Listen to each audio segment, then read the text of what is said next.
আসসালামু আলাইকুম প্রিয় শিক্ষার্থীরা, আশা করি সবাই ভালো আছেন। স্টাডি ইন আয়ারল্যান্ড, হ্যাঁ, আয়ারল্যান্ড কিন্তু এখন নিঃসন্দেহে বাংলাদেশি স্টুডেন্টদের জন্য ভালো একটা অপরচুনিটি। আয়ারল্যান্ডে অ্যাপ্লাই করতে কিন্তু ইন্ডিয়া যেতে হয় না, বাংলাদেশ থেকে কিন্তু অ্যাপ্লাই করা যায়। বিগত সময়ে আমাদের অনেক ভিসা হয়েছে আয়ারল্যান্ডে এবং এই রিসেন্ট ইন্ডিকগুলোতেও অনেকে অ্যাপ্লাই করছে। এখানে কিছু কিছু জিনিস আছে ইমিগ্রেশনের, সেই জিনিসগুলো যদি আপনি সিকিউর করতে পারেন, মোটামুটি বলা যায় যে আপনার ভিসা কনফার্ম। তো এখানে কিছু জটিল বা কিছু টেকনিক্যাল কিছু টিপস আছে, সেগুলো আপনারা ফলো করতে পারেন। আপনারা এই জিনিসগুলো কোথায় পাবেন?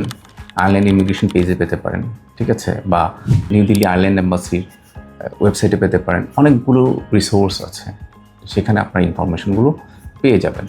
অ্যাডমিশন থেকে ভিসা প্রসিডিউর পর্যন্ত টোটাল প্রসিডিউরটা আপনি বাসায় বসেই করতে পারবেন, আপনাকে কোথাও যেতে হবে না এবং খুব ইজি একটা প্রসিডিউর।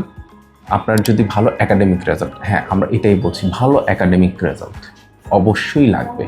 আপনি মাস্টার্সে অ্যাপ্লাই করেন বা ব্যাচেলরে, আমরা মাস্টার্সে অ্যাপ্লাই করার জন্য আমরা সবাইকে বলি, কিন্তু আপনার অবশ্যই ভালো রেজাল্ট লাগবে, 3 পয়েন্টের উপরে রেজাল্ট লাগবে।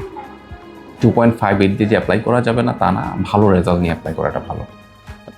তারপর আপনার আইএসসি স্কোরটাকে ফোকাস করতে হবে, বা ইংলিশ টেস্ট যেটাই দেন ইকুইভ্যালেন্স 6.5 উপর বা 6 পয়েন্ট মিনিমাম আপনার আইএসসি স্কোর লাগবে।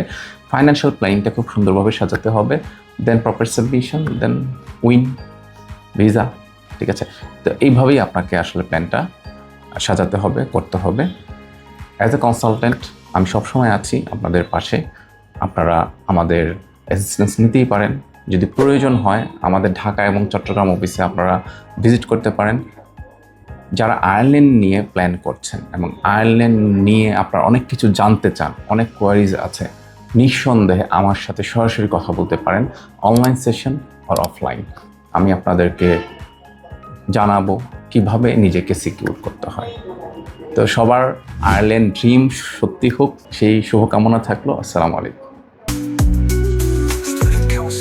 সব সময় পাশে।